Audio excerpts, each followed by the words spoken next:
In this video, I'm going to talk about what is between operator. This is very useful and it can be used with all different kind of data types. This is basically specifies a range for any where clause. Let's have a look.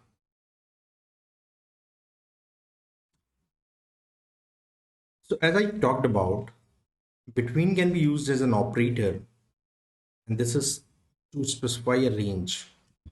So basically there will be a start and end, and between this is your range. Now this can be between your from date or to date, which means it can be a date operator.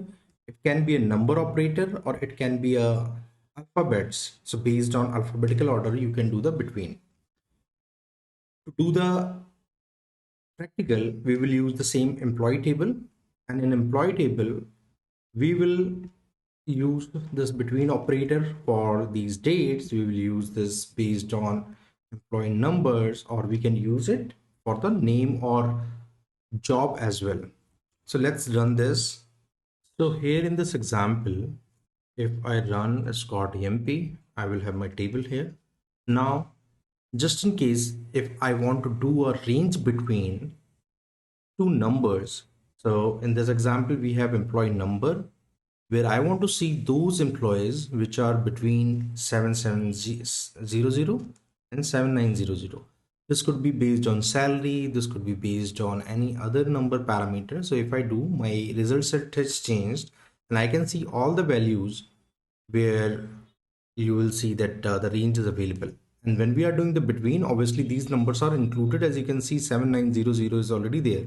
If we would have a record with 7700, that should also be part of the result set. Another example of between, where you can have a date parameter. So as order by clause works really intelligently, where this order by is applied, it behaves accordingly. It's very similar. In this query example, we will have between operator on dates. So this understand that it has to do the sorting or do the criteria based on from date and to date. So you can see that all the data which ranges between this start and end date comes in here. And if you want to use this with alphabets, which is in general is not a very common use case, but you can do with between operator. That is to show you it can work with your, I have applied it on job, so I can see clerk and manager, and you can see the data here. This was pretty straightforward on the database queries. Use between operator in whatever use case we found, and let me know if you face any challenges.